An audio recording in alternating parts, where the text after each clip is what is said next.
Dobrý den, mé jméno je Jaroslav Švarc a já vás vítám u dalšího dílu pořadu Games Arena. Dnes by měli zbystřit všichni fanoušci PlayStation 4, protože právě vychází exkluzivita s názvem Bloodborne. Takže podíváme se na přední stranu. Zde vidíme, mně to připadá taková jakoby chodící smrtka vašeho hlavního hrdinu s velkým kanem a takovou nějakou pilosekeru, nebo co abych to nazval. A na zadní straně máte, že máte pronásledovat své noční můry. Hra zabírá už neuvěřitelných 40 GB místa na harddisku a podívám se, co se skrývá uvnitř, kromě samotného disku, jestli bude nějaké překvapení. Takže rozbalujeme a díváme se tedy na vnitřní stranu. Takže stejný artwork jako na přední straně. Zde máme ještě popis ovládání hry Bloodborne v českém jazyce, klasické upozornění.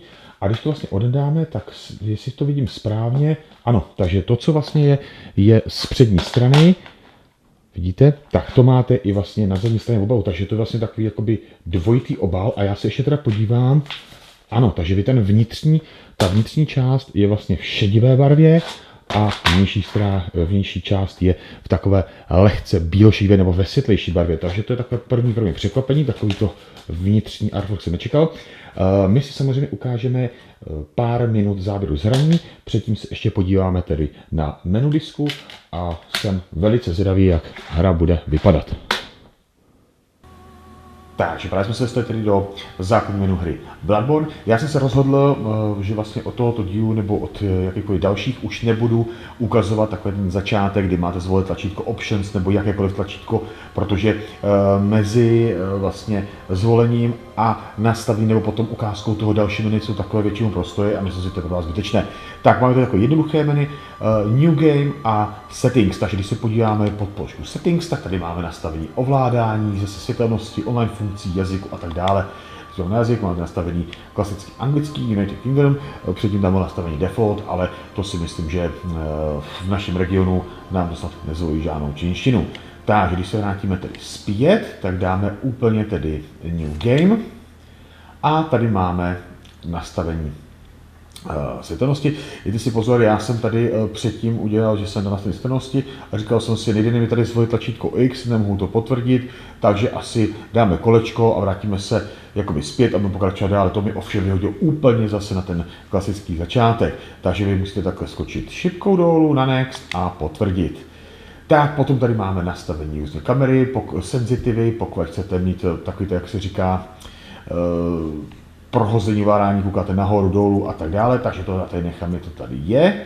Dáme Next a koukám, že nemáme v této hře ani nastavení obtížnosti, stejně jako třeba ve hře Assassin's Creed, takže máme tady takový menší úvod do hry, tak se vychutnejte a potom si ukážeme pár minut záběru z hraní.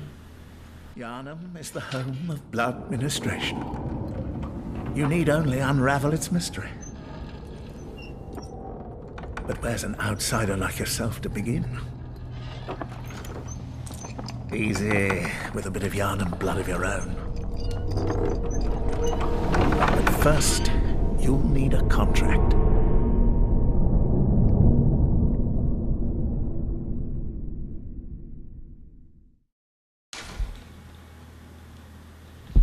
Tak, to byl takový kratičký úvod a ještě tedy, než se dostaneme do klasické hry, takže budete si zase zvolit vaše jméno, pohlaví, věk a tak dále a schopnosti. Já nevím, já toto zkusím tady nechat, jestli mě hra pustí a nechá nás si zahrát přímo hru, nebo muset nastavovat, takže já tady dám tedy zvolím, že OK, takže musíme si zvolit alespoň jméno. Takže jaké si dáme jméno? Napadá vás něco? Tak uvidíme, takže já tady něco zvolím. Budeme se jmenovat třeba James. Jestli to bude stačit. Tak. Nemusíme James, budeme James, tak a máme hotovo.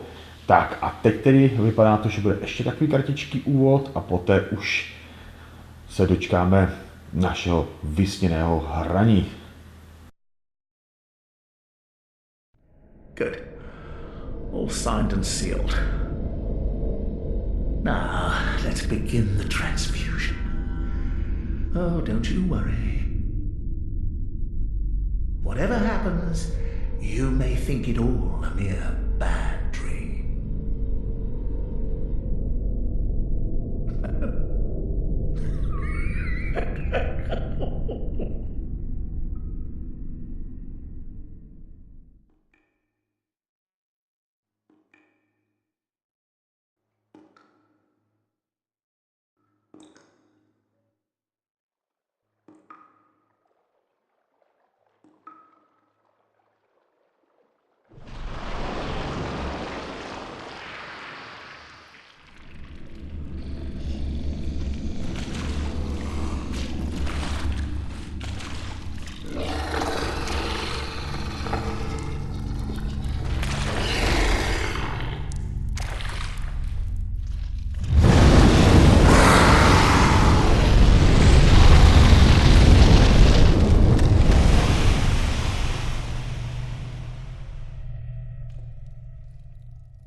You found yourself a hunter.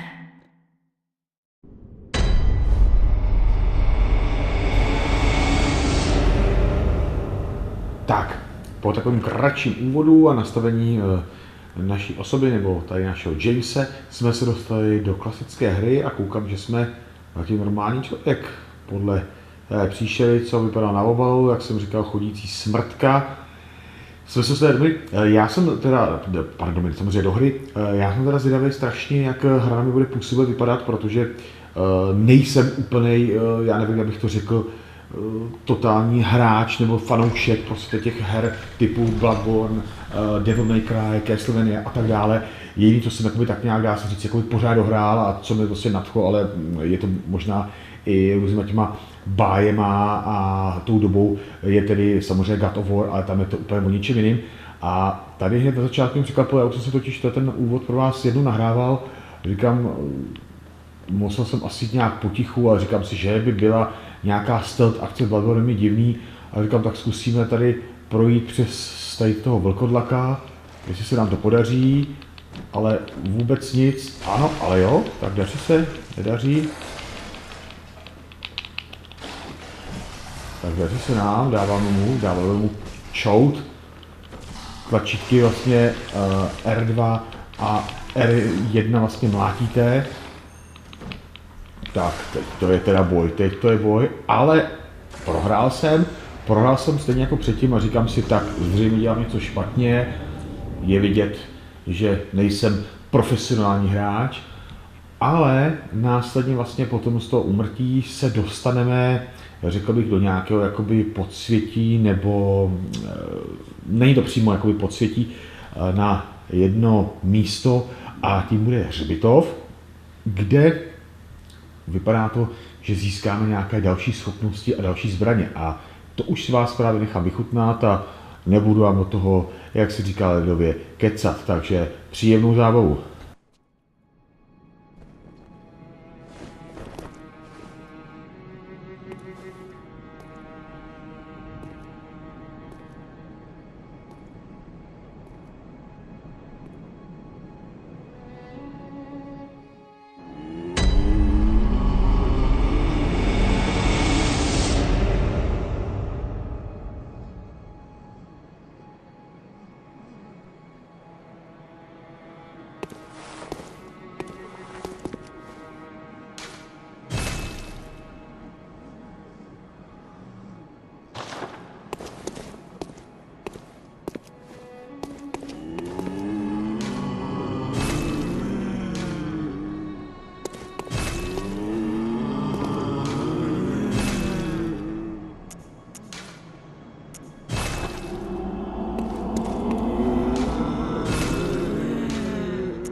Tak, my jsme se teda rozhodli, zkusíme tady projít druhou stranou, protože tam ta banda gaunerů s vidlema, sekerema vším není moc pozitivní, která nás rozšnocovala. Tak, co říct si takto závěrem, já to nebudu nějak moc natahovat. Tato hra je určitě směřována zejména pro hardcore hráče. V prvotních recenzích vesměs má velmi, ale velmi pozitivní recenze. Hra vám zabere k dohrání nějakých neskutečných 20 hodin. Na druhou stranu se i píše, že hra není pro každého a že ne každý dohraje. Takže toto nechám samozřejmě na vás. Já věřím, že si to spousta z vás užije, sám to také vyzkouším. A co říct si úplně takhle nakonec, vrhneme se tedy tady na druhou stranu, protože touto stranou to nejde, jak to vypadá. Jak se přes ty zvoduchy dostanete, nechám na vás. Přeju vám každopádně hodně a hodně příjemně strávených hodin a na druhou stranu pevné nervy a co nejméně rozmácených ovladačů. Takže mějte se fajn, ať se daří a děkuji za pozornost a někdy zase příště naslyšenou.